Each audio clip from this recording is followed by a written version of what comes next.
Barbadians paying increased and new taxes from July 1st.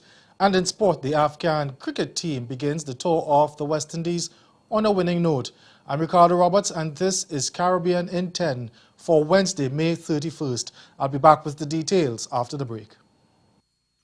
The Sajik O'Keefe School of Business and Management invites you to attend Navigating a Path to Growth, a risk and competitive intelligence conference at Hilton Barbados Resort on June 26th and 27th, 2017. Speakers include Global Strategy and Risk expert Dr. Andrea Schotter, Regional PwC Risk Assurance Leader Bruce Scott, Miss Lisa Padmore, Dr. Delisle Worrell, Mr. Ian D'Souza, Professor Patrick Hossain, Professor Julian Marcel, and many others.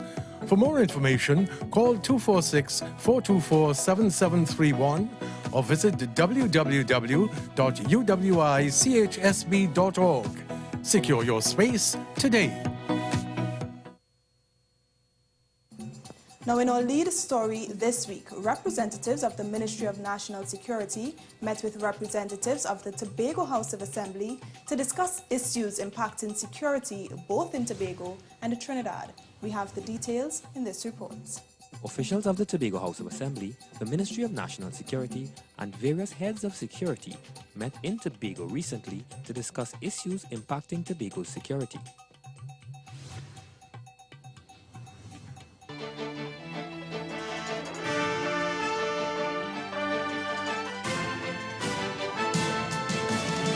Barbadians will be paying higher taxes on imported goods and locally manufactured products from July 1st. This is one of the measures included in the 2017 budget, which was presented by Finance Minister Chris Sinclair in Parliament yesterday evening. He announced an increase in the National Social Responsibility Levy, which was introduced last September from 2% to 10%. A 2% levy has also been put on all foreign exchange purchases. But Sinclair said government opted against another option that would have meant the reintroduction of income tax to a segment of the wage-earning low-income working class. Also examine the option of reducing the personal taxable allowances from $25,000, we call it tax-free, $25,000 to $15,000 per annum. Moving it down, that is, as well as further reducing the bands in both the upper and lower end as a compensatory intervention to offset the impact on the average taxpayer. Meantime, Sinclair disclosed that the Barbados economy has continued a slow but resolute growth trajectory in 2016, with real gross domestic product estimated to have expanded by 1.6% at the end of the last year.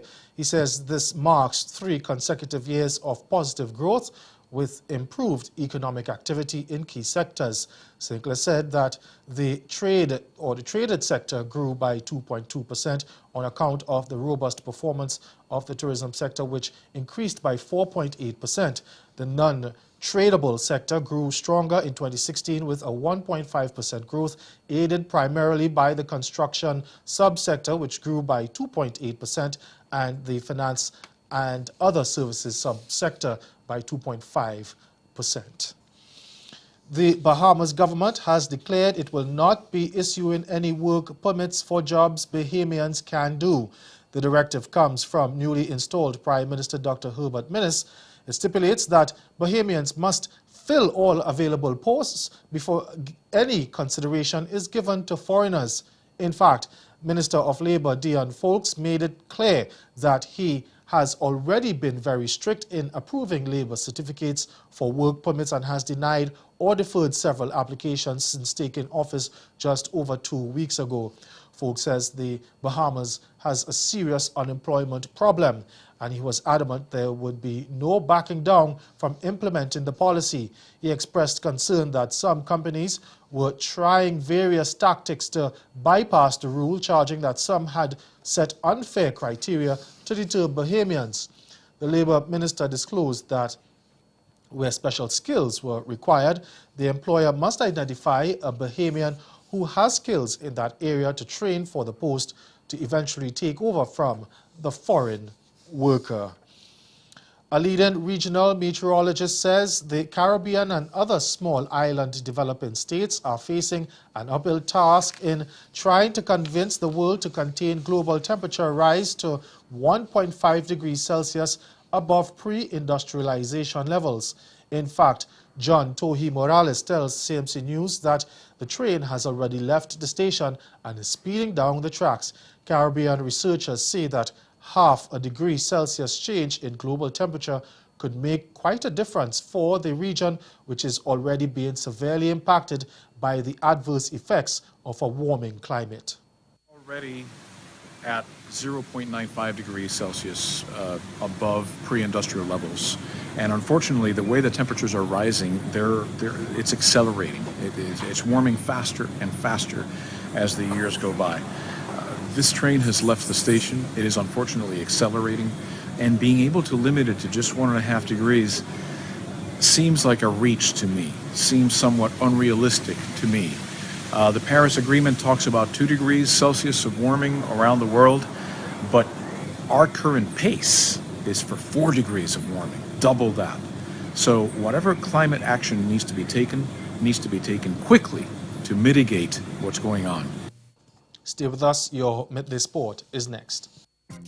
Grow your business or promote your event through the services offered by the Caribbean Media Corporation and CaribVision.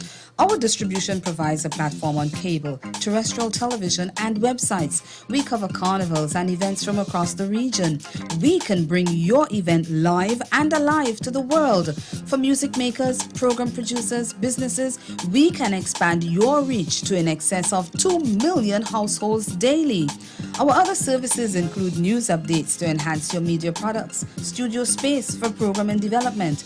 We can facilitate the launch of new products and services and training. Contact us and we will help you unleash your creative ability, develop products and services, and provide the medium to watch them grow.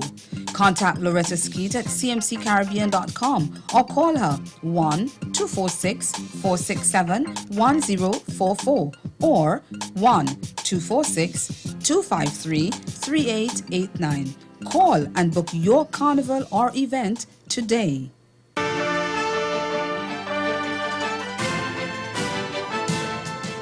We begin our midday sports with cricket. The Afghan cricket team kicked off its tour of the West Indies on a winning note after beating WICB's President's 11 by 12 runs in the first T20 warm-up match. Now, batting first at Warner Park St. Kitts, Afghanistan piled up a modest 115 for 9 in their batting innings, with Usman Ghani top scoring with 36. Picking up the wickets were Sheldon Cottrell and Miguel Cummins with 3 wickets each, while Veerasamy Permaul had figures of 2 for 24. In reply, President's 11 could only muster 103 despite a well-played half-century from Johnson Charles.